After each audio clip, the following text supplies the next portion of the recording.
Hello, Math 7. We're going to try something a little different today. So this is Math 7. Today is Monday, April 27th. Hey, happy Monday. Nothing like giving you a quiz.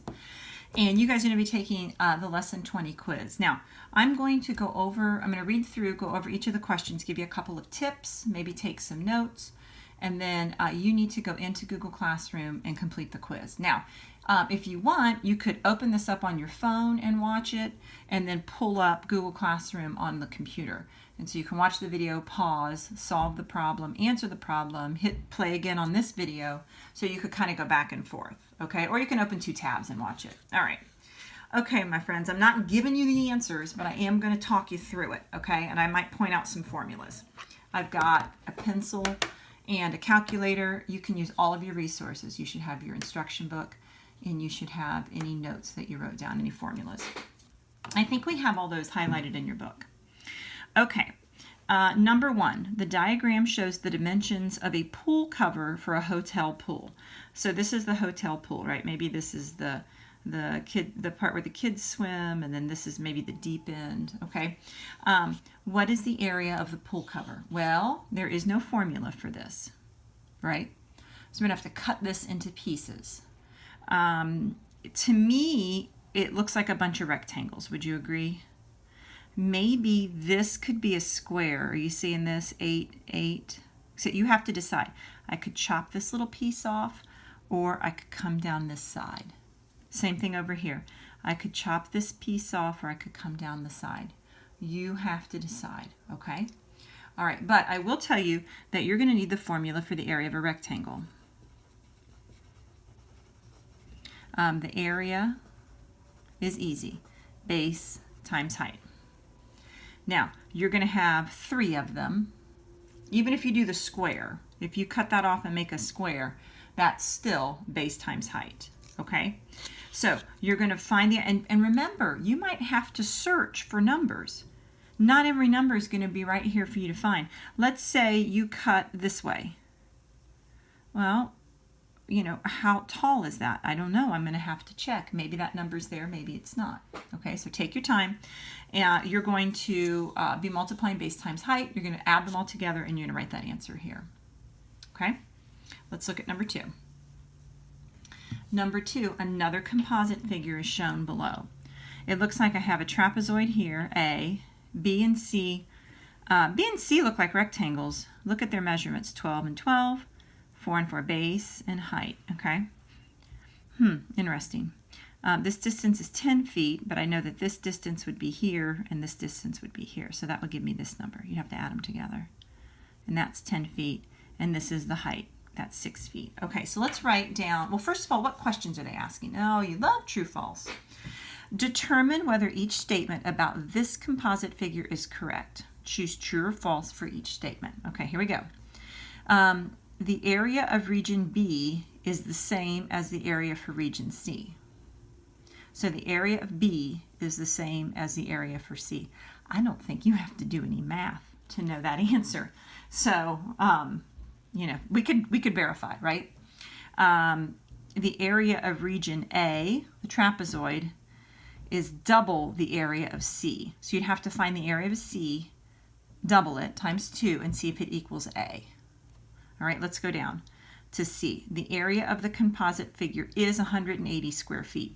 The area of A plus the area of B plus the area of C. Is it 180 feet? If it is, say yes, true. If it isn't, say false. And the last one says the sum of the areas of regions B and C is less than the area of region A. So they're saying if you add the area of B and the area of C on this question, on this statement, it's going to be less than whatever A is. Okay, well, all right, I don't know all the answers, but I do know I need to find some areas. So let's start with the trapezoid. Let's write down the area. So the area of a trapezoid, remember we talked about this, is base 1 plus base 2 in parentheses. Do that first. Add these two together.